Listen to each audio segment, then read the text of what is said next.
2020, my fight or flight response was generally triggered by situations like, walking down the street at night, scrambling to find an answer when I'm called on for zoning out in class, or taking a bite of the cafeteria's mystery meat of the day. But now that COVID-19 and the quarantine have taken away these activities, there's a new emotionally draining venture that I get to sweat about. Watching the news! The days of sitting comfortably with the rest of the fam are over. Now, we're like a group of Navy SEALs about to begin BUD/S training every night. The West Coast is literally on fire. The notorious RBG's gone. And ingesting bleach actually doesn't cure COVID-19. Seriously, I even have to cover my dog's ears in an effort to protect him. Trust me, buddy, you don't want to hear this. So, back in the early pandemic days, as I'm flipping through CNN, 5 days prior to the death of George Floyd at the hands of the police, the University of California announced its decision to phase out their consideration of standardized test results in their admissions process. And I was like, wait, did I just hear good news? No more Saturday mornings fidgeting in a plastic chair and trying not to cry for 3 hours? However, 6 corona months later, the entire UC school system was required by the state court to suspend their consideration of SAT and ACT scores in their admissions process. In an era of change, where institutionalized racism is being protested across our nation, and white supremacy is directly confronted, we must address one of the largest contributing factors to institutionalized racism that is deeply entrenched in American society: standardized testing. When we believe the myth that these exams are based on merit, we're propping up an additional myth that the existing race and class gaps that exist in standardized test results are due to individual defects, not structural ones. Because as journalist Mariana Vieira states, these exams are proof of the miles we have left to reach social justice and liberation for all in this nation. So if we are intent on eliminating all forms of systemic racism that exist in our nation, we must understand what these tests are truly assessing. Today, we will first understand the origins of the SAT and ACT. Next, we'll examine the biases within them. And finally, we'll consider the future of test-optional college admissions. As a senior in the midst of college admissions, I never actually questioned any aspects of the process. Really, I was going into one of the most important stages of my life with a sense of blind trust. And while I'm embarrassed by my own ignorance about the components of the standardized testing process, there are some applicants that are disproportionately affected by standardized tests in particular. So let's first understand who created these tests, and second, what they were initially intended to assess. The story begins in 1926 with a man named Carl Brigham.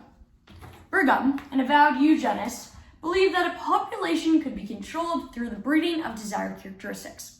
9 years earlier, Brigham had helped create the Army Alpha and Army Beta tests in order to measure the intelligence of recruits and identify those of superior mental ability.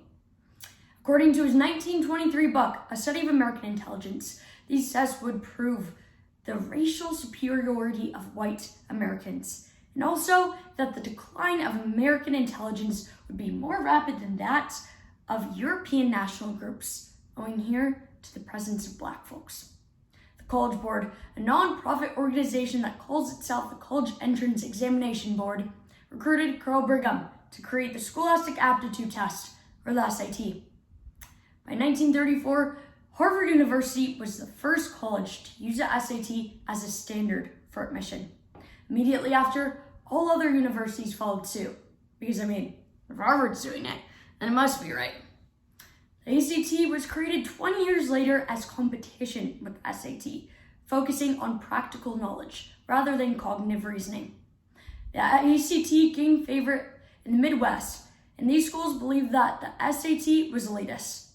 But despite the spirit of competition, the College Board has distributed both exams for the past 70 years. Now that we understand why the SAT and ACT were created in the first place, let's examine the racial and economic biases that still exist within these two tests. Recent data from the College Board found that the SAT performance gap by race is alarmingly wide. Nationwide, 57% of Asian students and 34% of white students scored at least a 1200 on the SAT in 2019, while only 13% of Hispanic students and 8% of Black students were able to achieve the same metric. So, how does such a large gap exist? In his How the SAT Creates Built-in Headwinds, Jay Rosner, National Admissions Test expert, explains a process that was used by SAT designers to determine which questions would be used on future tests. The items answered more correctly by Blacks and whites were discarded by the Educational Testing Service, whereas the questions answered by more whites than Blacks were kept. In other words, the questions that were deemed good questions and placed on future tests were those that replicated outcomes of previous exams. Specifically, those where white students scored lower than their Black and Latinx counterparts. This further affirms how whiteness is used as a marker of normativity and neutrality in this nation. Let's examine a question on the 2005 analogy section of the SAT. Runner is to marathon as A. Envoys to embassy. B. Martyrs to massacre. C. Horses to stable. Or D. Oarsman is to regatta. Now, the correct answer is D. Oarsman is to regatta, which was answered correctly by 53% of white test takers and only 22% of African American test takers. The problem is that the correct answer requires a body of knowledge that is more likely to come up in the daily lives of affluent white students rather than in the lives of less affluent minority students. Additionally, the American Psychological Association found evidence that the College Board actually places information within passages to remind women and people of color of negative stereotypes about them, which increases their test anxiety and leads them to underperform. For instance, there were several examples of stereotype threats in the SAT proctored in May of 2015. The math question involved a chart showing more boys than girls in math classes overall. In the verbal section, asked students to analyze a 19th century polemic arguing that a woman's place is in the home. And the results of these negative stereotype threats, for 2015, women averaged a score of 496 in math, while men averaged a score of 527. Now that we've discussed the racial and economic biases that exist within these two tests, let's examine and consider a future without the SAT or ACT. Now, COVID-19 has completely changed the game in college admissions. Some schools have announced that they will be test optional for several years, and some have ditched testing requirements permanently. This shows that schools really don't need these tests in order to analyze a student's ability to succeed. And the SAT and ACT aren't even analyzing and testing for information that we've learned in school. Rather, the College Board explains that the SAT and ACT are used to assess a student's readiness for college. But is this really accurate? Researchers at the University of Chicago were curious to find out. They found that high school GPAs were 5 times stronger than SAT and ACT scores at predicting graduation rates, and that the results were consistent across all schools, unlike standardized test results. Additionally, the study actually found a negative correlation between SAT and ACT scores and graduation rates at higher levels of education.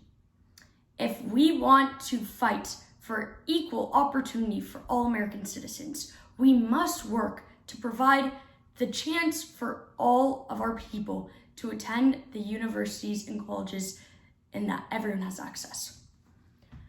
Although it was difficult for me to accept that racial and economic discrimination exists within a process I previously thought was free of bias, I'm grateful for this realization. We can no longer support a system that privileges the wealthy and racial majorities. Today, we first understood the origins of the SAT and ACT. Next, we looked at the biases within them. And finally, we considered a movement to abolish them.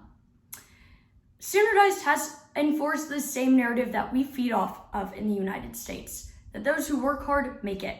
However, after looking at how the SAT was created to uphold a racial caste system, we now understand that making it isn't based on work ethic.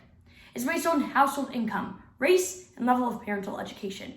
Our sweat should no longer be spent bending over these exams. rather on working to abolish a system that implicitly discriminates against bodies of